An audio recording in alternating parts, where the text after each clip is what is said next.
Hello friends, स्वागत है आपका आपके अपने चैनल रोजगार विद रीत में। फ्रेंड्स, आज की क्लास में हम लोग जीके जीएस के इम्पॉर्टेंट क्वेश्चन को देखेंगे जो आगामी सभी परीक्षाओं के लिए बहुत ही महत्वपूर्ण है। तो वीडियो के अंत तक बने रहें और अपने नॉलेज को बूस्ट करें। तो चलिए स्टार्ट करते हैं। फर्स्ट, न्यायिक सक्रियता का संबंध किससे है? विधायिका की शक्ति से, कार्यपालिका की जिम्मेदारी से, या न्यायपालिका की भूमिका से, या संविधान संशोधन से? न्यायिक सक्रियता का संबंध न्यायपालिका की भूमिका से है, तो हमारा सी आंसर हो जाएगा ऑप्शन सी।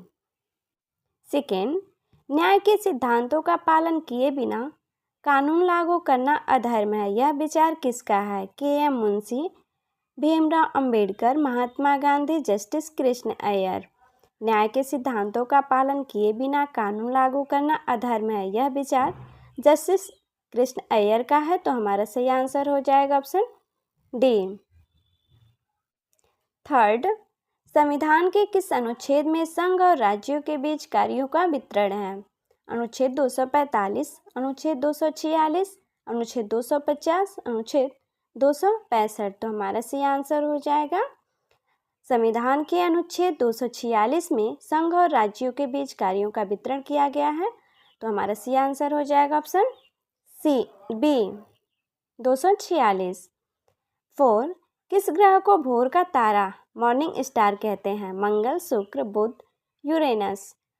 मॉर्निंग स्टार शुक्र ग्रह को कहा जाता है, तो हमारा सी आंसर हो जाएगा ऑप्शन बी। 5, संविधान में पहली बार नागरिकों के मौलिक कर्तव्यों को कब जोड़ा गया? 1951 में, 1962 में, 1976 में, 1989 में। तो हमारा सी आंसर हो जाएगा 5 का 1976 में 42वें संविधान संशोधन द्वारा भारतीय संविधान में 51A जोड़ा गया, जिसके तहत 10 मौलिक कर्तव्यों को जोड़ा गया। तो हमारा सी आंसर हो जाएगा ऑप्शन सी 1976। 6, आरबीआई द्वारा रेपो रेट में वृद्धि का सीधा प्रभाव किस पर पड़ता है?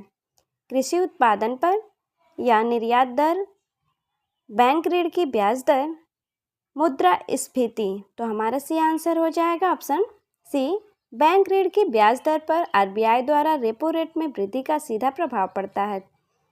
हमारा सही आंसर हो जाएगा ऑप्शन सी।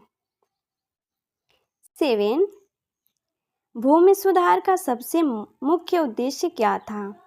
कृषि में तकनीक लाना, भूमिहीनों को भूमि देना, बिचौलियों को बढ़ावा देना, या निर्यात बढ़ाना। तो हमारा सी आंसर हो जाएगा भूमि सुधार। लैंड रिफॉर्म का सबसे मुख्य उद्देश्य था भूमिहीनों को भूमि देना। तो हमारा सी आंसर हो जाएगा ऑप्शन बी।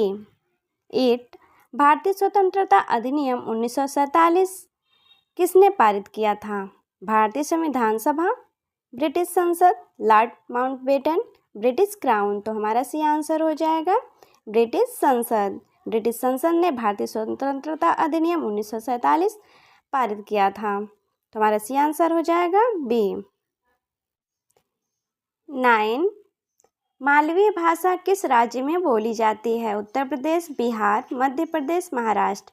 मालवी भाषा महाराष्ट्र, मध्य प्रदेश राज्य में बोली जाती है। तो हमारा सी आंसर हो जाएगा ऑप्शन सी। भारत में सबसे कम वर्षा वाला स्थान कौन सा है? जैसलमेर, लेह, बाड़मेर, श्रीहरिकोटा। तो हमारा सी आंसर हो जाएगा ऑप्शन बी, लेह। 11, भविष्य निधि संगठन किस मंत्रालय के अंतर्गत आता है? वित्त मंत्रालय, श्रम एवं रोजगार मंत्रालय, गृह मंत्रालय, सामाजिक न्याय। भविष्य निधि संगठन श्रम एवं रोजगार मंत्रालय के अंतर्गत आता है। तो हमारा सी आंसर हो जाएगा 11 का बी। 12, नवोदय विद्यालय किस प्रकार के विद्यालय हैं? निजी, राज्य सरकार द्वारा संचालित, केंद्रीय सरकार द्वारा संचालित, आवासीय विद्यालय, या नगरपालिका द्वारा संचालित। तो हमारा सी आंसर हो जाएगा 12 का सी, केंद्रीय सरकार द्वारा संचालित आवासीय विद्यालय।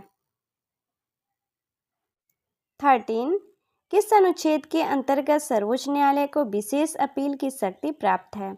अनुच्छेद 131, अनुच्छेद 136, अनुच्छेद 143, अनुच्छेद 226। सर्वोच्च न्यायालय को विशेष अपील की शक्ति अनुच्छेद 136 के तहत प्रदान है, तो हमारा सी आंसर हो जाएगा ऑप्शन बी। 14 उड़ान योजना का मुख्य उद्देश्य क्या है? ग्रामीण स्वास्थ्य या कृषि विकास या किफ़ायती हवाई यात्रा या शिक्षा में सुधार। उड़ान योजना का मुख्य उद्देश्य किफ़ायती हवाई यात्रा है, तो हमारा सी आंसर हो जाएगा ऑप्शन सी।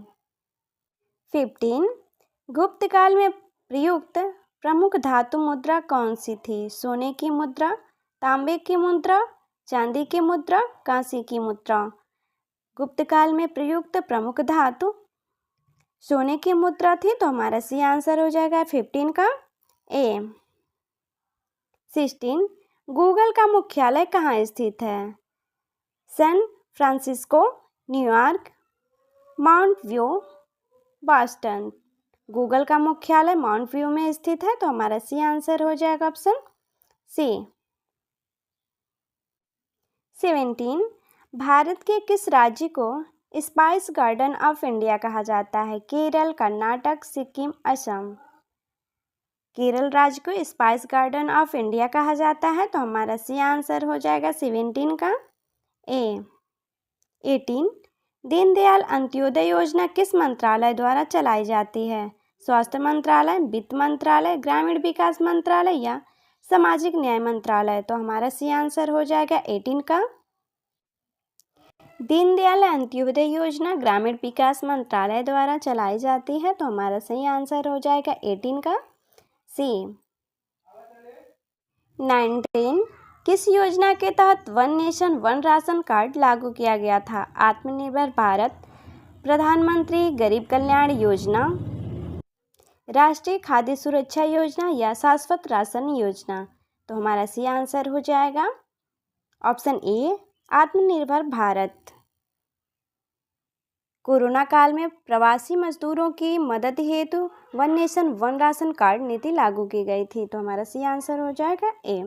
20 गौतम बुद्ध ने अपना पहला उपदेश कहाँ दिया था? कुशीनगर, लुम्बिनी, सारनाथ या वैशाली में। गौतम बुद्ध ने अपना पहला उपदेश सारनाथ में दिया था, जिसे धर्म चक्र परिवर्तन कहा जाता है, तो हमारा सी आंसर हो जाएगा ऑप्शन सी। 21 भारत में पहला डिजिटल राज्य किसे घोषित किया गया था? केरल, कर्नाटक, आंध्र प्रदेश या तमिलनाडु। तो हमारा सी आंसर हो जाएगा 2022 में केरल को भारत का पहला राज्य घोषित किया गया है, जहां लगभग सभी सरकारी सेवाएं ऑनलाइन हो चुकी हैं, तो हमारा सी आंसर हो जाएगा ऑप्शन ए। 22 मॉन्टेग्यू चेम्सफोर्ड सुधार किस अधिनियम में सम्मिलित थे? भारतीय परिषद अधिनियम 1861, भारतीय शासन अधिनियम 1909, भारतीय शासन अधिनियम 1919, भारत सरकार अधिनियम 1935। मॉन्टेग्यू चेम्सफोर्ड सुधार अधिनियम भारतीय शासन अधिनियम 1919 में सम्मिलित है, तो हमारा सी आंसर हो जाएगा ऑप्शन सी। 23 भारतीय संविधान की प्रस्तावना में धर्मनिरपेक्ष शब्द किस संशोधन से जोड़ा गया? 42वां, 44वां, 52वां या 61वां। तो हमारा सी आंसर हो जाएगा 42वां। 1976 में आपातकाल के दौरान 42वें संविधान संशोधन द्वारा धर्मनिरपेक्ष और समाजवादी शब्द को जोड़ा गया था, तो हमारा सी आंसर हो जाएगा A. Thanks for watching my videos. Please like and subscribe my channel. धन्यवाद। मिलते हैं नेक्स्ट वीडियो में।